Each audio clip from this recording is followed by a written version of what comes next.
Alors, on va commencer ce débat.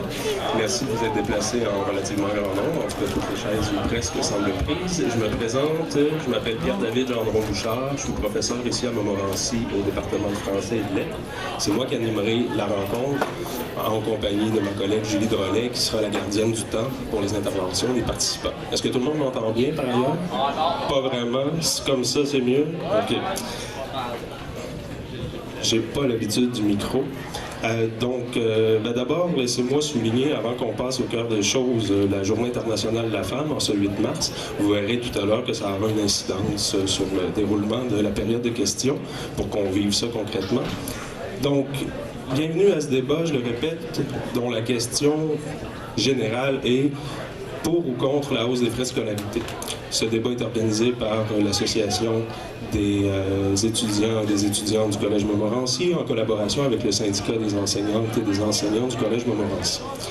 Donc, pour mettre les choses un peu en contexte, au printemps dernier, le gouvernement de Jean Charest a annoncé une hausse des frais de scolarité de 325 $ par année sur 5 ans pour une hausse totale de 1 625 $ en 2016. Ça représente une augmentation de 75 % par rapport à aujourd'hui. Vous le savez, vous le vivez en tant qu'étudiant et étudiante, en tant que professeur. Cette annonce-là a suscité un assez vif débat de société et bon, l'AGEM a voulu aujourd'hui vous permettre d'assister concrètement à la tenue d'un tel débat sur les lieux du collège. C'est ce dont parleront donc nos intervenants aujourd'hui. Je les laisserai se présenter eux-mêmes.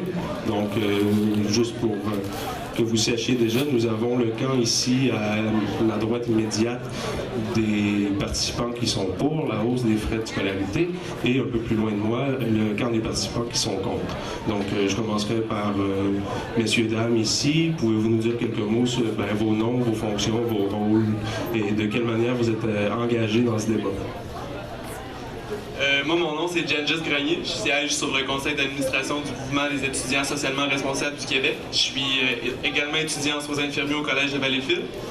Je suis ici, je fais du bénévolat, puis je suis pour la hausse des droits de scolarité, contre la grève étudiante. Puis je suis en compagnie de ma collègue Vicky du conseil d'administration ou également du mouvement des étudiants socialement responsables du Québec. Madame, voulez-vous nous dire quelques mots? Oui, je m'appelle Vicky Rogers. Et bien sûr, je suis étudiante ici. J'étudie en sciences humaines, profil gestion et j'ai le plaisir de finir cette année.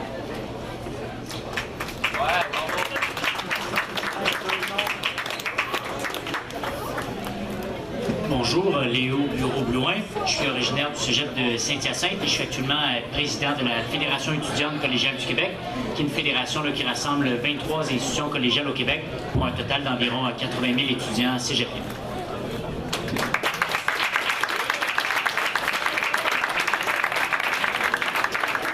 Bonjour, moi c'est Alexandre Satonge-Perron. Je suis aussi étudiant ici au Cégep. Je suis en sciences humaines, profil monde et je coordonne le comité de mobilisation contre la hausse des frais de scolarité. Et je suis aussi pour la grève.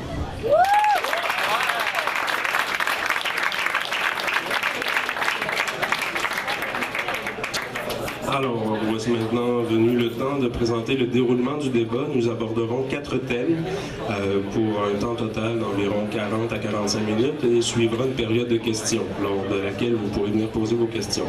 Et donc, les thèmes que nous aborderons...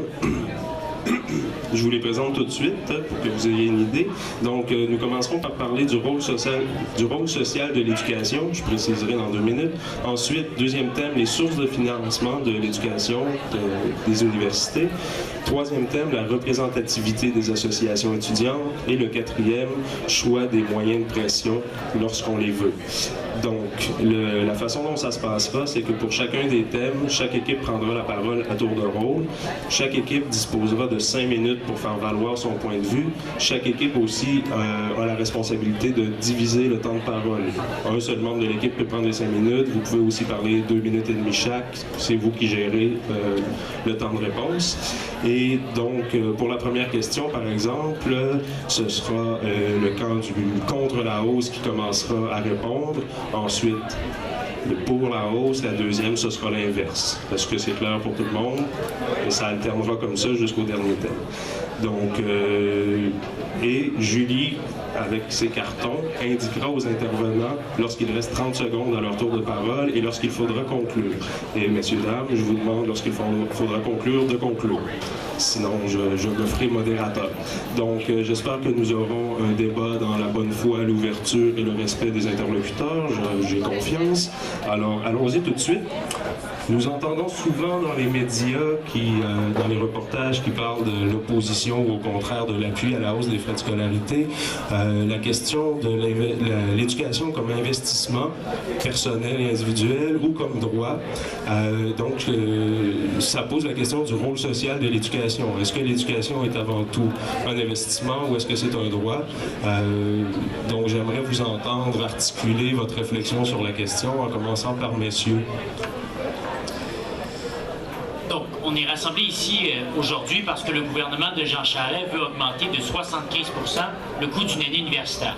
Pour donner un ordre de grandeur, une session par une année à l'Université de Montréal, par exemple, coûte en ce moment environ 3 000 $. Le gouvernement aimerait qu'il y ait 15 ans, il en coûte environ 4 700 $. Dans un premier temps, c'est important d'évaluer quels vont être les impacts de cette augmentation, non seulement sur nous, les étudiants, mais également sur l'ensemble de la collectivité.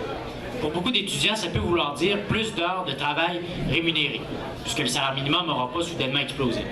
Or, les étudiants travaillent déjà tous en moyenne environ de 15 à 20 heures semaine.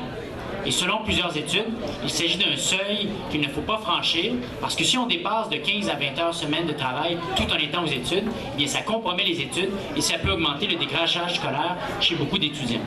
Pour beaucoup d'autres, ça peut vouloir dire une augmentation de l'endettement étudiant. Or, les étudiants sont déjà endettés en moyenne de 14 000 $ à la fin de leur baccalauréat.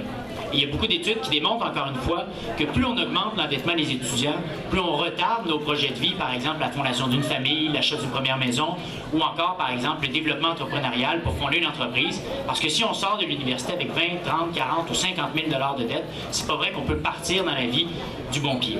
Et surtout, pour les étudiants qui sont moins chanceux, qui viennent de milieux socio-économiques plus faibles, ou dont les parents de la classe moyenne ne sont pas admissibles aux prêts et bourses, ça peut vouloir dire carrément de ne pas fréquenter l'université.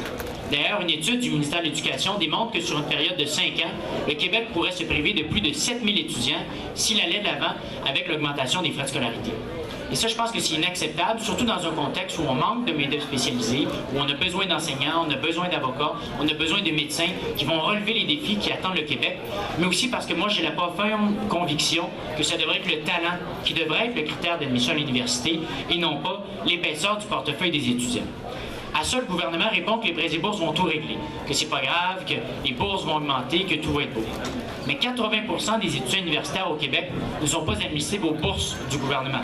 En fait, dès que notre famille fait environ 60 000 $ de revenus, on a accès à 0 $ de bourse. Donc, pour pratiquement tous les enfants de la classe moyenne, ça veut dire justement une augmentation du travail, une augmentation de l'endettement ou carrément ne pas fréquenter l'université. Et ce qui est le plus frustrant dans tout ça, c'est quand on apprend pourquoi le gouvernement veut augmenter les frais de scolarité. Le gouvernement veut les augmenter parce qu'il dit que les universités, supposément, manquent d'argent.